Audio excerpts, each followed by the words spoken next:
Est venu nous rejoindre dans cette salle des fêtes pour nous parler d'auto-collection, de passion, de vieilles voitures, de vieilles jeunes filles qui sont toujours en activité sur les routes de France. On a eu l'occasion il n'y a pas très longtemps d'avoir un reportage avec vous sur une grande aventure qui nous a emmenés jusqu'aux portes de la Drôme-Ardèche vers Valence sur la Nationale 7.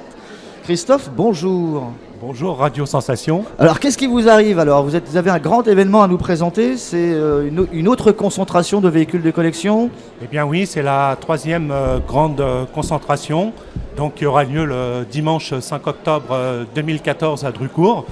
Nous allons tout d'abord fêter deux anniversaires qui seront les 30 ans de la 205 GTI, la Peugeot 205 GTI, ainsi que les 50 ans de la Ford Mustang. Alors racontez-nous un peu cette grande aventure qu'on a vécue ensemble sur Radio Sensation Normandie, qui vous a amené donc en Drôme-Ardèche vers Valence à reprendre l'ancienne, enfin l'actuelle route nationale 7, mais en passant par des chemins de traverse, et ça vous a emmené en tout cas à rencontrer d'autres passionnés.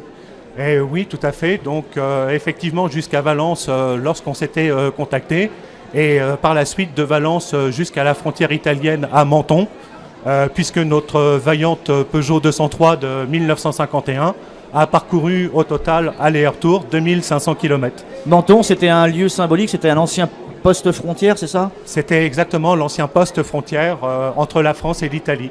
D'accord. La route mythique. La route mythique. La troisième grande concentration auto-rétro qui va avoir lieu donc le 5 octobre s'ouvre également cette année, je crois, d'après ce que j'ai compris, aux caravanes.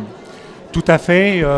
Depuis la première concentration, il y a 3 ans, nous avons eu l'opportunité de rencontrer des rétro-campeurs. Et donc ces gens-là vont reproduire tout un camping de 1950-1960 avec naturellement les anciennes voitures et les anciennes caravanes qui vont avec. Alors c'est plus commun de retrouver les anciennes voitures, mais les vieilles caravanes, on n'a pas l'impression que ça roule encore. Il y a encore des passionnés qui entretiennent cela? Ça roule encore, c'est de plus en plus d'actualité. Les vieilles caravanes sont très recherchées, par exemple de la marque Dig, etc. C'est quelque chose qui réapparaît.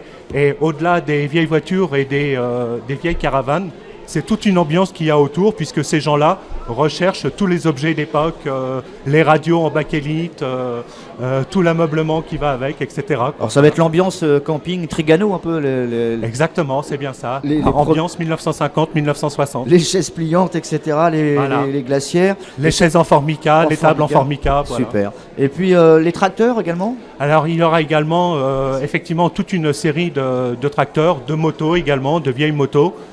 Et puis nous attendons naturellement les populaires, les véhicules atypiques. Il y aura également des véhicules de prestige puisque un monsieur va venir avec deux Delahaye, donc une marque prestigieuse française de 1950. Et puis au-delà de l'exposition statique, nous emmènerons faire les gens deux tournées à 11h le matin et à 14h l'après-midi, pour faire un parcours d'une dizaine de kilomètres en direction de Tiberville. Très bien. Christophe Lemonnier, merci. On rappelle l'endroit, la date. Alors, le dimanche 5 octobre 2014, sur la commune de Drucourt, juste à côté de l'église. D'accord. Et Drucourt, par rapport à Bernay, c'est entre Bernay et Lisieux? Alors, Drucourt est situé entre Bernay et Tiberville ou sur l'axe Bernay-Lisieux. C'est très facile à trouver. Merci Christophe d'être passé nous voir. Merci à vous. À très bientôt. Et on se retrouve dans quelques instants avec de nouveaux invités. Est-ce qu'éventuellement, question piège, est-ce qu'on a le petit programme On devrait avoir monsieur Jonas Haddad qui devrait venir nous rejoindre après la conférence qu'il anime actuellement, je crois, sur les associations et le monde sportif. Et on aura l'occasion également de recevoir nos amis chevaliers qui sont à côté, et on fera aussi un peu de poker dans la matinée, fin de matinée.